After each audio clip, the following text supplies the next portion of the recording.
हिंदी की कक्षा में पुनः सभी विद्यार्थियों का स्वागत है। आज हम पढ़ने जा रहे हैं वाक्य भेद।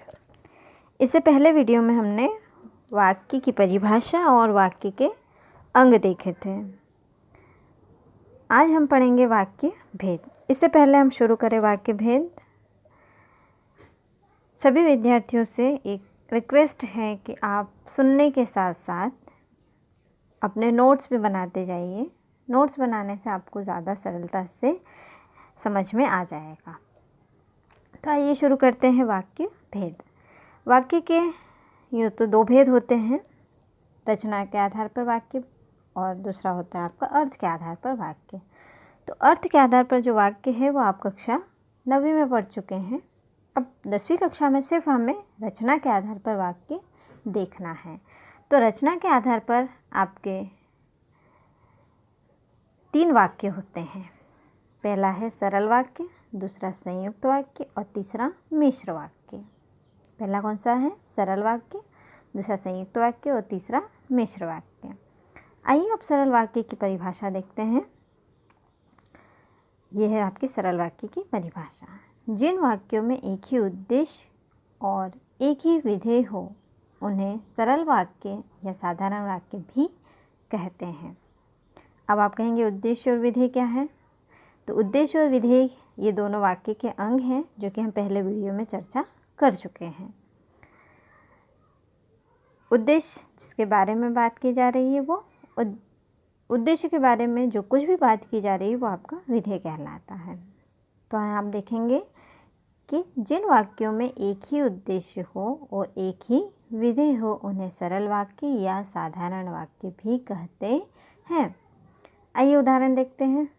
उदाहरण से पहले मैं आपको एक और सरल परिभाषा दूंगी।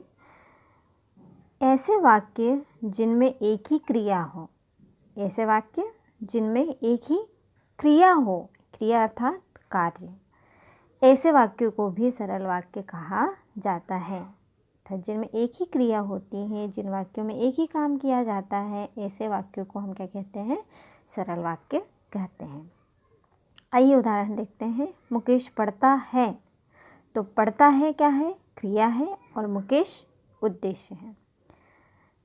मुकेश आपका विधेय हो गया, उद्देश्य हो गया और विधेय क्या आपका? पढ़ता है। शिल्पी पत्र लिखती है। तो शिल्पी आपका उद्देश्य है और लिखती है आपका क्या है? विधेय है। यानी यहाँ पर एक उद्देश्य है और एक ही क्या है? विधेय है। तो ऐसे वाक्यों को हम क्या कहते हैं? सरल वाक्य कहते हैं। अब तीसरा उदाहरण देखिए। यह रहा आपका तीसरा उदाहरण। लक्ष्मी खाना खाती है। तो खाती है आपकी एक क्रिया है, यानी ये आपका विधेय है। खाना खाती है पूरा आपका विधेय हो जाएगा, लेकिन हम यहाँ क्रिया की भी बात करते हैं। तो खाती है सिर्फ आपकी क्रिया है और लक्ष्मी क्या है? आपका उद्देश्य है। तो लक्ष्मी आपका उद्देश्य हो गया और खाना खाती है आपका क्या हो गया? विधेय हो गया। तो ऐसे वाक्य की हमने बात की जहाँ एक उद्देश्य होता है, एक विधेय होता है, वो आपकी क्या कहलाते हैं? सरल वाक्य कहलाते हैं। चलिए आगे देखते हैं अब संयुक्त वाक्य।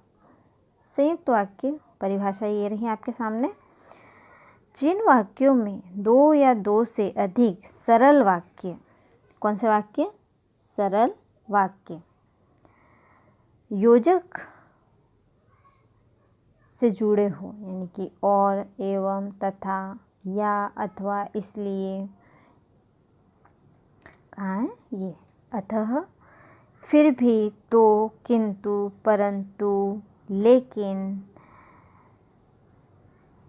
पर आदि, ये आपके योजक शब्द हैं। तो इनसे जो वाक्य जुड़े हों उन्हें हम संयुक्त वाक्य कहते हैं। जिन वाक्यों में, अब ये कैसे वाक्य होते हैं? इनमें 2 या 2 से अधिक क्या होते हैं? सरल वाक्य होते हैं। और दोनों ही सरल वाक्य किसके माध्यम से जुड़े हैं? योजक। अब योजक क्या है? और, एवं, तथा, या, अथवा, इसलिए, अतः, फिर भी, ये सारे ही शब्द आपके क्या हैं?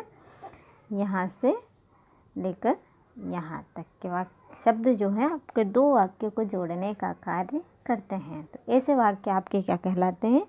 संयुक्त वाक्य कहलाते हैं। चलिए उदाहरण के माध्यम से और सरलता से हम समझ सकेंगे। पहला उदाहरण, वह सुबह गया और शाम को लौट आया। वह सुबह गया और शाम को लौट आया। पहला वाक्य क्या है? सुबह गया, और दूसरा क्या है? शाम को लौट आया। और ये जो आपका और है, अंडरलाइन किया हुआ है, और ये क्या कर रहा है? दो वाक्यों को जोड़ने का काम कर रहा है। दूसरा वाक्य, प्रिय बोलो पर असत्य नहीं। पहला वाक्य कौन सा हो गया इसमें? प्रिय बोलो, और दूसरा वाक्य असत्य नहीं। तो यहाँ पर कौन है योजक शब्द? पर। कौन है? पर। यह आपका क्या काम कर रहा है? वाक्य को जोड़ने का काम कर रहा है। तीसरा वाक्य देखिए, उसने बहुत परिश्रम किया किंतु सफलता नहीं मिली। क्या वाक्य है? उसने बहुत परिश्रम किया किंतु सफलता नहीं मिली। तो पहला वाक्य इसमें भी देखिए, उसने बहुत परिश्रम किया, ये एक वाक्य हो गया। सफलता नहीं मिली, ये आपका दूसरा वाक्य हो गया। और इन दोनों वाक्यों को जोड़ा किसने? किंतु शब्द ने जोड़ा। तो किंतु क्या है? आपका योजक है। तो और सरलता से परिभाषा आप समझ गए होंगे कि दो वाक्य होते हैं इसमें, और दोनों ही वाक्य किसके माध्यम से जुड़े हैं? योजक शब्द के माध्यम से जुड़े हुए हैं। चलिए आगे बढ़ते हैं हम मिश्र वाक्य की ओर। मिश्र वाक्य शब्द से ही समझ आता है, जिसमें क्या है? मिश्रण है। इसे ही और क्या कहते हैं?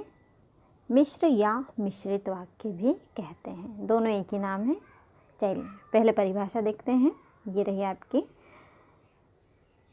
परिभाषा। जहाँ एक ही मुख्य वाक्य हो और अन्य उस पर आश्रित हो, उन्हें मिश्र या मिश्रित वाक्य कहते हैं। एक ही क्या होता है? मुख्य वाक्य होता है और अन्य उस पर आश्रित होते हैं। पहले वाक्य के माध्यम से ही हम दूसरे वाक्य को बोल सकते हैं या समझ सकते हैं। तो ऐसे वाक्य जहाँ पर एक मुख्य वाक्य हो और अन्य उस पर आश्रित हो, उन्हें मिश्र या मिश्रित वाक्य कहते हैं। चलिए आप उदाहरण के माध्यम से समझ जाएंगे। पहला उदाहरण, यदि मैं परिश्रम करता तो सफल हो जाता। क्या कहा है? यदि मैं परिश्रम करता तो सफल हो जाता। यहाँ पर दो शब्दों के बीच भी संबंध है। यदि अंडरलाइन किया हुआ आपके सामने पहले ही, और तो दोनों में क्या बताया है? संबंध बताया गया है। तो सफल कब होता? वो परिश्रम करता। तो सफल हो जाता ये आपका आश्रित वाक्य है, और यदि मैं परिश्रम करता ये आपका मुख्य वाक्य है। आइए दूसरा और उदाहरण देखते हैं। जो लड़का कमरे में बैठा है वह मेरा भाई है। मेरा भाई है ये आपका आश्रित वाक्य हुआ, और जो लड़का कमरे में बैठा है वह आपका मुख्य वाक्य हुआ। तीसरा वाक्य देखिए, जब वह आएगा तब मैं चला जाऊंगा। कब जाएगा वो? जब वह आएगा तब मैं चला जाऊंगा। तो यहाँ जब और तब दो शब्दों के बीच भी संबंध है, और दो वाक्य भी अलग अलग जुड़े हुए हैं, यानी मिश्रण है यहाँ पर। चौथा वाक्य देखिए, तुमने जैसा किया था वैसा फल मिल गया। तो यहाँ भी तुमने जैसा किया था वैसा फल मिल गया। तो यहाँ भी जैसा और वैसा शब्द के बीच में संबंध बताया जा रहा है। तो आपको एक बात समझ में आएगी कि मिश्र वाक्य ऐसे वाक्य जिनमें संबंध बताया जाता है, वैसे वाक्यों को हम मिश्र वाक्य या मिश्रित वाक्य कहते हैं। चलिए अब परीक्षा की दृष्टि से समझें हम। तो परीक्षा में आपको या तो वाक्य दिया जाएगा और आपको वाक्य पहचानना होगा। तो इसका एक बहुत ही सरल तरीका है कि तीनों वाक्यों को हम जल्द से कैसे पकड़े कि ये सरल है, ये संयुक्त है और ये मिश्र वाक्य है। तो चलिए देखते हैं इनका एक आसान तरीका। सरल वाक्यों की पहचान यदि कहें हम, ये आपकी हेडिंग है, सरल वाक्यों की पहचान।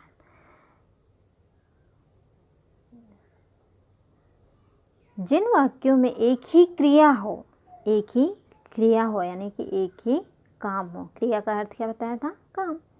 तो जिन वाक्यों में आपको एक ही क्रिया देखने को मिले, ऐसे वाक्य आपके क्या कहलाएंगे?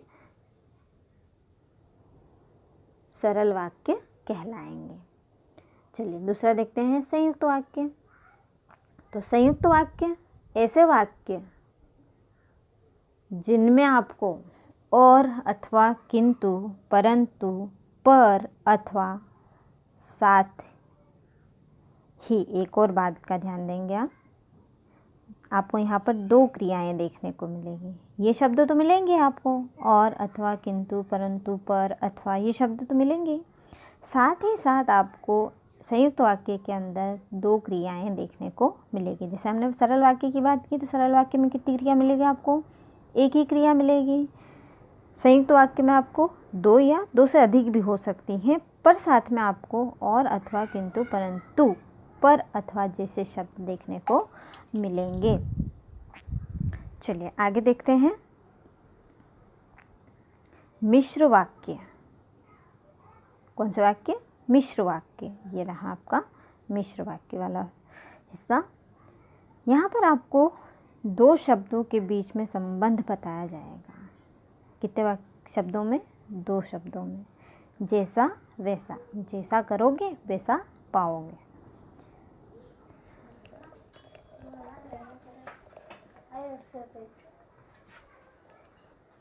जब, तब, यदि, तो, जहाँ, वहाँ, जिधर, उधर, इन सारे शब्दों में आपको क्या मिलेगा? संबंध देखने को मिलेगा।